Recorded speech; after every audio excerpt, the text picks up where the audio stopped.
So yun na nga guys, balik lipad ulit tayo papuntang Pilipinas. So at this moment guys ay papasok tayo ng eroplano, flight Philippine Airlines. Ayan. So marami tayong mga kababayan na nakasabay pauwi ng Pilipinas. Okay, eto na po ay malapit na sa aircraft. Papasok na tayo at pansamantalang magpapaalam sa lugar kung saan tayo nagtatrabaho. So yun na nga, eto na, nasa loob na tayo ng eroplano at kasalukuyan tinitingnan kung ano ang sitwasyon ng nasa labas ng eroplano. O diba? Pwede ka lumakad dito. If you are with the front, fasten your seatbelts and wrap your arms around your hip when facing. Your life vests are found under the seats or in the middle of your armrest. On a water landing, remove sharp objects from your body. Keep vests over your head. Take tape around the waist and push ends to pocket. Pull waist tape tighten. When outside the aircraft, pull down sharply the inflation cords at the lower end. If life vest fails to inflate, blow into mouth tubes. Push inwards to release air. Do not inflate your life vest inside the aircraft. The lamp will automatically end. So tayo ngayon guys ay nasa himpapawid na at ang aking tiyan ngayon ay kumukulo na at naghahanap na ng makakain. So nag-aantay tayo na mag-serve na ng pagkain ang mga flight attendants. Ang tagal naman, nagugutom na ako. At eto na nga guys, ayan na po yung pagkain natin. Ano ba ito? Tinapay, buns, ano ba to? May salad and everything. So saktong-sakto gutom na ako. So lapangan na, ubusin na natin to. Huwag na natin patagalan. Ano pa ba yan tinitingnan natin dyan? Just be marimar. So ayan na guys, iniisa-isa natin kung ano yung mga nandyan sa harapan natin para nang sa ganon ay maumpisahan na natin ang kainan. So titingnan natin kung ano ang laman ng yellow o yun. What is that? I think it's a beef. Diba? May pa beef si Mayor. So may beef with rice tayo guys ang serve nila ngayon. Alright. At ito na nga, lumalapang na tayo dahil nga sa gutom na ang person. So kain-kain na tayo dyan habang nagkukuha ng lights, camera, actions. Oy, ano daw yon? Pakit pa talaga no? O diba? At dahil dyan, ubos ay ang ating pagkain, hindi na natin pinatagal dahil tayo ay magpapahinga na at matutulog na sa flight. Siyempre, inom muna tayo ng tubig na napakadaming yellow, pampawala ng paos. Sana all may paos. At dahil walang wine ang Philippine Airlines that time, nagtiis muna tayo ng tubig. So tagay tayo ng tubig with ice. Diba? Solve na yan mga kapatid. Wag na maghanap ng wine. Alright. So drink muna, inom muna tayo habang nagpapababa ng kinain. Alright. Solve.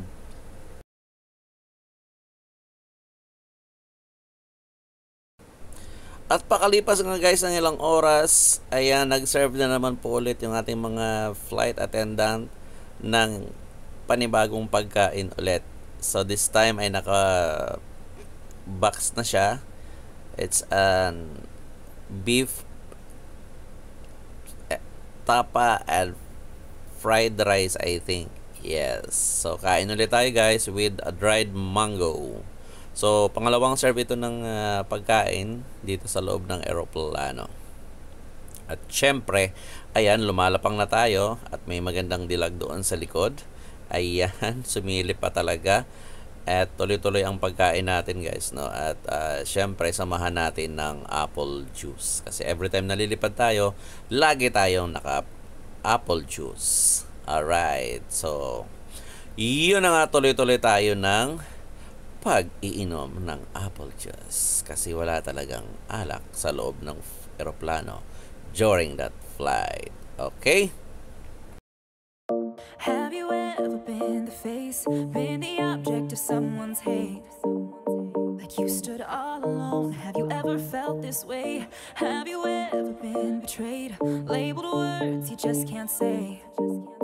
Suffered silently, wanting to be erased. There's a reason to believe again when faith is nowhere to be found. Try to find the strength to try again and stand on solid ground. You keep searching for a hero. You just want to find a friend. You just want to make a difference. Bring this battle to an end. All the words that make you stronger when you learn how to look within. 'Cause you're the hero that you're after. You are the hero, hero. You are the hero, hero. You are the hero, hero. You are the hero. Have you ever wanted peace to feel the freedom of release? Whispered At sa puntong ito guys, tayo ay nasa himpapawid na ng Pilipinas at malapit na tayong lumupag. Nakikita na po natin ang tanawin ng buong Pilipinas na ikaw ay nasa taas ng eroplano. So yan po yung ibabaw or himpapawid ng Pilipinas. Diba? So ito na nga guys, ayan na, kitang-kita mo na kung gaano kadami ang mga bahay sa Pilipinas. Diba? Ibang-iba talaga ang formation ng, alam mo na, yung pabahay sa Pilipinas at saka bahay sa ibang bansa. Diba? Malaki ang diferensya.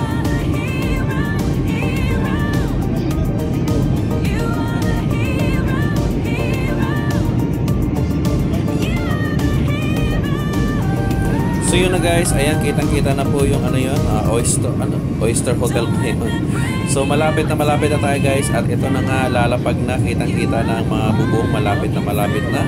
Ayan na po, palapag na ang ating eroplanong sinasakyan, at in just a few minutes or seconds, ayan na, lalapag na tayo na very safe and sound. Ayan na. So thank you Lord, at safe ang lipad namin patungong Pilipinas.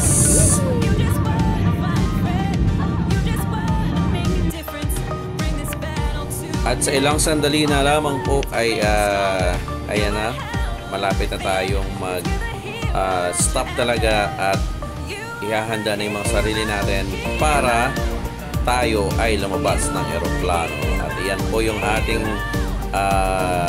sa loob ng eroplano. Ayan, naka-safety pa rin tayo. Hindi pa tayo pwedeng tumayo. Ayan, open na siya ng lights, signal para tayo lumabas.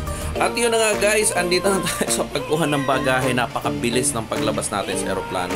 It just a few seconds lang, andito na agad tayo sa baggage baggage counter natin. So yan guys, ang information ng NAIA ngayon. So may mga naka-ready na siya ng mga trolley paikot dyan sa labasan ng mga bagahe. So kung kayo ay lilipad patungong Pilipinas, hindi nyo na kailangan mag-worry sa trolley. At yun na nga, nakuha na natin siguro at this moment ang ating trolley. Nakapwesto na tayo dyan. Humanap na tayo ng trolley para paglagay ng ating mga bagahe. So at this moment, naghahanap pa rin tayo ng ating bagahe kung saan na napunta. Baka napunta na ng Afghanistan, o diba? Samantalang ang iba ay nakuha na nila, pero yung bagahe natin ay hindi pa. Okay. So yun na guys, ayan, habang inaantay pa natin yung ating bagahe, hanggang dito na lamang po yung ating video at aantayin na lang natin yung ating bagahe hanggang sa lumabas dyan. Maraming salamat sa lahat po ng mga nakapanood ng video na to hanggang sa dulo.